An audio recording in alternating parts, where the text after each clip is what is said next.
Hello hi నమస్తే, this is doctor Ravishankar Sriramulu. Yes, ఈరోజు మనం చాలా చాలా చాలా ముఖ్యమైన విషయాన్ని నేర్చుకోబోతున్నాము.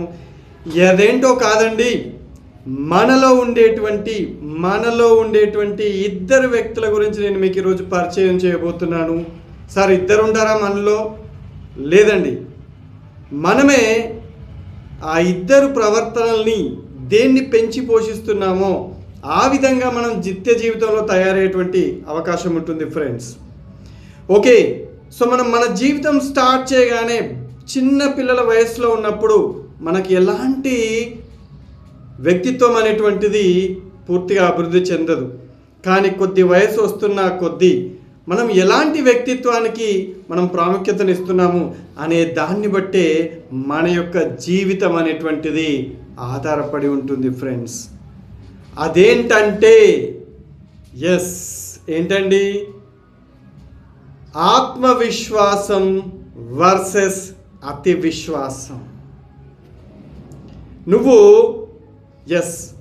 ఆత్మవిశ్వాసం కలిగిన వ్యక్తిగా తయారవుతావా లేదా అతి విశ్వాసం కలిగిన వ్యక్తిగా తయారవుతావా అనే దాన్ని బట్టి నీ జీవితం అనేటువంటి ఆధారపడి ఉంటుంది ఫ్రెండ్స్. గుర్తుపెట్టుకోండి. Self confidence versus over confidence. ఏముంది సార్ అందులో? నాకు తెలుసు, నేను చెయ్యగలను అనేది సెల్ఫ్ కాన్ఫిడెన్స్. నాకే తెలుసు, నేనే చేయగలను, నేను మాత్రమే చేయగలను అనేది ఓవర్ కాన్ఫిడెన్స్. మరి ఈ ఇద్దరు వ్యక్తులు వేరువేరుగా ఉండరు. నేను ఇంతకుముందు చెప్పాను, మధ్యాహ్నం చెప్పినటువంటి షార్ట్లో ఏం చేశాను, ఒక ఇద్దరు వ్యక్తుల్ని పరిచయం చేశాను. నిజ జీవిత గాథ అండి ఇది. విజయ్ అని అభయ్ అని ఉన్నారు ఇద్దరు పిల్లలు. ఆ పిల్లలు వాళ్ళు 1వ తరగతి 2వ తరగతి 3వ తరగతి పోటీ పడి చదువుతున్నారు. ఒకరి తర్వాత ఒకరు ఫస్ట్ వస్తున్నారు. కేవలం 1 మార్కుతో అర మార్కుతో మొదటి ర్యాంకున కైవసం చేసుకుంటూ ఉన్నారు. అలా ఉంటే ఏమైంది, కొద్ది కాలానికి 7వ తరగతి 8వ తరగతికి వచ్చేసరికంట కేవలం అభయ్ మాత్రమే ఫస్ట్ ర్యాంక్లోకి వస్తున్నాడు, విజయ్ సెకండ్ ర్యాంక్లోకి వస్తున్నాడు. దాంతో అభయ్కి ఏమైందిగా, నేను తోపునే, ఇక నాకంటే మించినోడు ఎవడు లేడు. ఇంతవరకు నాకు విజయ్ పోటీగా ఉండేవాడు, ఇక నుంచి విజయ్ కూడా నాకు పోటీ కాదు అనేటువంటి అహం అభయ్లో పెరిగిపోయింది. ఇక్కడ విజయ్ మాత్రం ఏం చేస్తున్నాడంటే సమాజాన్ని గమనిస్తున్నాడు, కుటుంబాన్ని గమనిస్తున్నాడు, ఇంట్లో అమ్మా నాన్నలు వాళ్ళ నుంచి వ్యక్తిత్వ వికాసాలు నేర్చుకుంటున్నాడు, గురువుల నుంచి వ్యక్తిత్వ వికాసాలని నేర్చుకుంటున్నాడు, సమాజాన్ని పరిశీలిస్తున్నాడు, దేశాన్ని పరిశీలిస్తున్నాడు, నాయకుల యొక్క జీవిత చరిత్రలు చదువుతూ ఉన్నాడు, తన యొక్క మూర్తిమత్వాన్ని అభివృద్ధి చేసుకుంటూ వెళ్తున్నాడు ఒకవైపు. మరి మరొక వైపు ఏమో అభయ్, నాకెవ్వడి గురించి అవసరం లే, నాకు మొత్తం తెలుసు, నాకంతా తెలుసుగా, నేను ఫస్ట్, నేను తోపుని అనుకుంటూ వెళ్తూ ఉన్నాడు. మరి ఆ విధంగా వెళ్తూ ఏమైందో వెయిట్ చేయండి అని చెప్పాను. ఏమైందండి?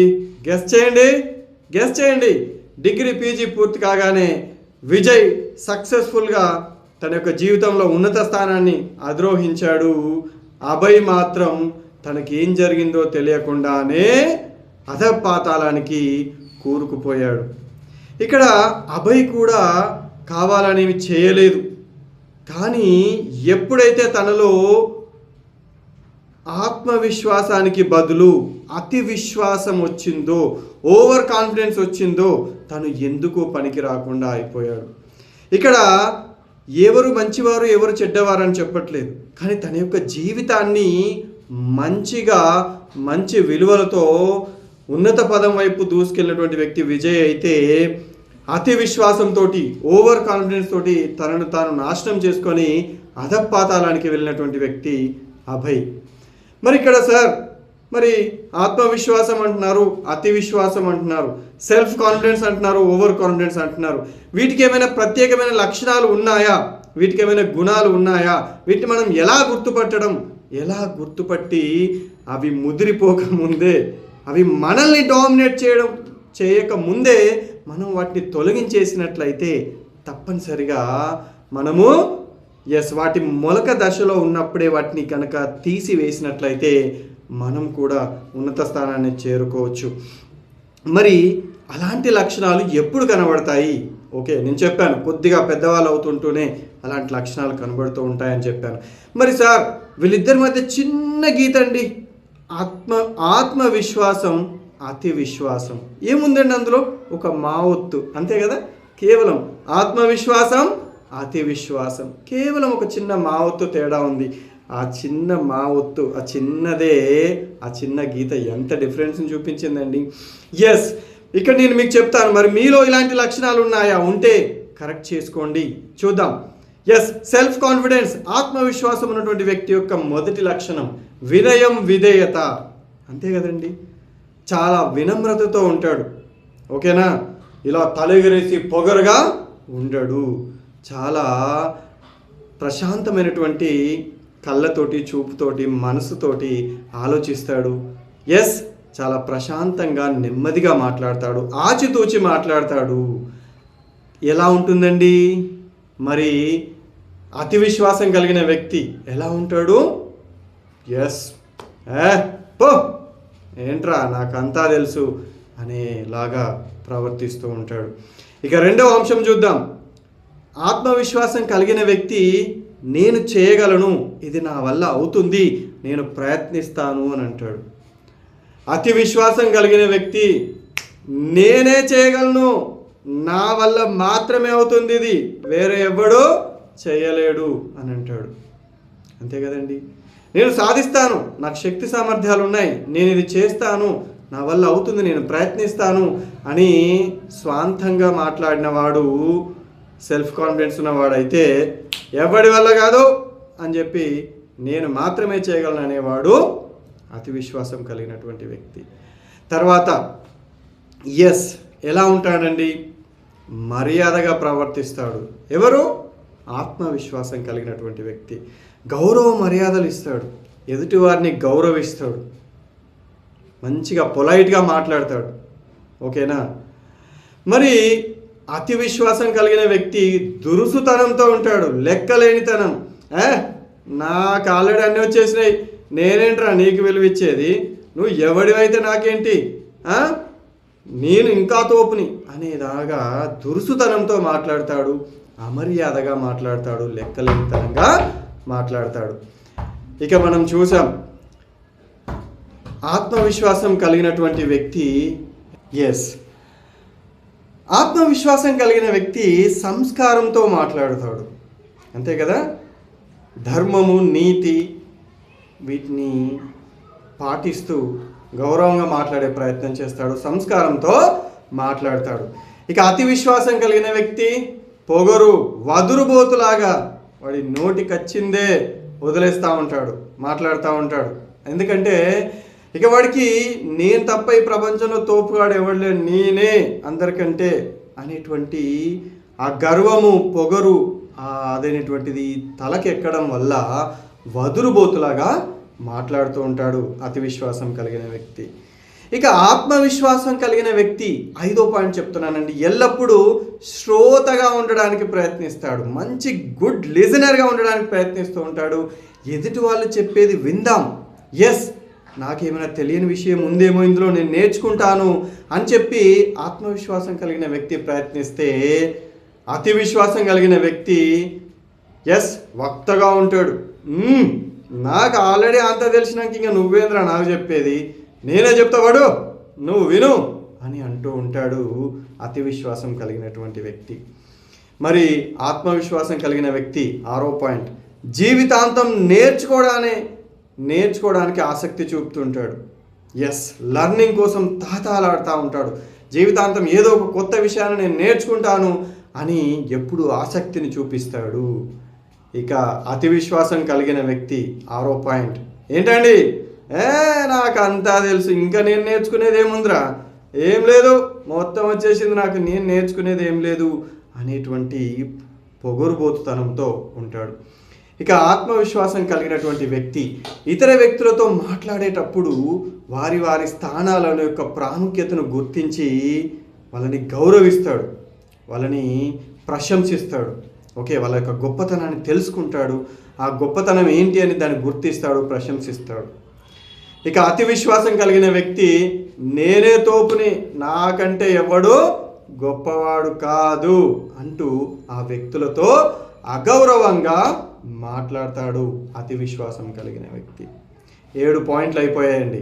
8వ పాయింట్, ఆత్మవిశ్వాసం కలిగినటువంటి వ్యక్తి జీవితం పట్ల గొప్ప గొప్ప లక్ష్యాలను ఏర్పరచుకొని వాటిని సాధించాలనేటువంటి తపనతో ఉంటాడు. ఎల్లప్పుడూ ఒక ఉన్నతమైన లక్ష్యాలను పెట్టుకుంటాడు. చిన్న చిన్నగా ఒక్కొక్క మెట్టు ఎదగడానికి ప్రయత్నం చేస్తాడు ఆత్మవిశ్వాసం ఉన్నటువంటి వ్యక్తి. మరి అదే అతి విశ్వాసం ఉన్నటువంటి వ్యక్తి ఏం చేస్తాడు? నేను అంతా సాధించాను, నేను ఆల్రెడీ టాప్ చైర్లో ఉన్నా, ఇంకా నేనేంద్రా సాధించేది, ఓకేనా అనేటువంటి భ్రమలో ఉంటాడు వాడు. ఓకేనా, అంటే తను సాధించింది ఇంకేది సాధించినా అదే గొప్పది, ఇక ఇంతకు మించింది లేదు అని వేరే స్థానాల్ని కానీ సమాజంలో కానీ లేదా ఎక్కడ కూడా వీటిని తను గుర్తుపట్టలేకపోతాడు, వాటికి ప్రాముఖ్యత ఇవ్వలేకపోతాడు. ఆ విధంగా వాళ్ళు అనుకుంటూ జీవితంలో కిందికి పోతూ ఎదగలేక అలాగే ఉండిపోతూ ఉంటారు. ఆత్మవిశ్వాసం కలిగినటువంటి వ్యక్తి 9వ పాయింట్, మంచి కుటుంబ విలువలు కలిగి ఉంటారు, సమాజ హితం కోసం ఆలోచిస్తారు, దేశం కోసం ఆలోచిస్తారు. ఎస్, వై నాట్ అండి, అంతే కదా. నేను ఏం తీసుకున్నాను ఈ దేశం గురించి, కుటుంబం నుంచి, సమాజం నుంచి నాకేం వచ్చింది అని కాకుండా నేను వాటికి ఏమి ఇవ్వగలను అని ఆలోచిస్తాడు, వాటికి ఇవ్వడానికి ప్రయత్నం చేస్తూ ఉంటాడు ఎల్లప్పుడూ. మరిక వీళ్ళు నిస్వార్థపరులుగా ఉంటూ ఉంటారు, సమాజ హితంగా ఉంటూ ఉంటారు, సమాజ హితులుగా చరిత్రలో మిగిలిపోతారు, త్యాగధనులుగా మిగిలిపోతారు అని చెప్పొచ్చు. ఇక మరి అతి విశ్వాసం ఉన్నటువంటి వ్యక్తి స్వార్థపరులు. వాళ్ళు తమ కోసం సమాజాన్ని, కుటుంబాన్ని, ఇతర వ్యక్తుల్ని వాడుకుంటారు తప్పితే వాళ్ళ వల్ల సమాజానికి ఎటువంటి లాభం అని అనలేము, కానీ ఎటువంటి ఉపయోగం అనేటువంటిది ఉండదు. వీళ్ళ వల్ల సమాజానికి ఇంకా కొంత చెడు జరుగుతుందని మనం చెప్పవచ్చు. ఇక 10వ పాయింట్, ఆత్మవిశ్వాసం కలిగినటువంటి వ్యక్తులు జీవితంలో ఉన్నత స్థానాల్ని అధిరోహిస్తారు, గొప్ప గొప్ప వ్యక్తులుగా చరిత్రలో మిగిలిపోతారు, కీర్తించబడతారు, మిగతా వ్యక్తులకి, సమాజానికి, దేశానికి మార్గదర్శకులుగా మారుతారు. వాళ్ళని చరిత్ర గుర్తుపెట్టుకుంటుంది, చరిత్ర పుటల్లో వాళ్ళకు పేజీ అనేది ఉంటుంది తప్పకుండా ఫ్రెండ్స్. ఇక అతి విశ్వాసం కలిగినటువంటి వ్యక్తులు ఎలా ఉంటారు?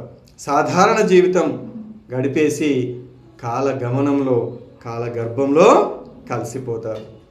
ఎస్, విన్నారు కదండి, ఎలా ఉంది? చాలా ఇంట్రెస్టింగ్గా ఉంది కదా. మరి ఈ ఇద్దరు వ్యక్తులు నీలోనే ఉన్నారు, నాలో ఉన్నారు.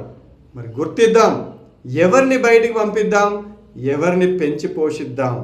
ఓకేనా, ఆత్మవిశ్వాసం కలిగిన వ్యక్తిని మనలో డెవలప్ చేసుకుందామా?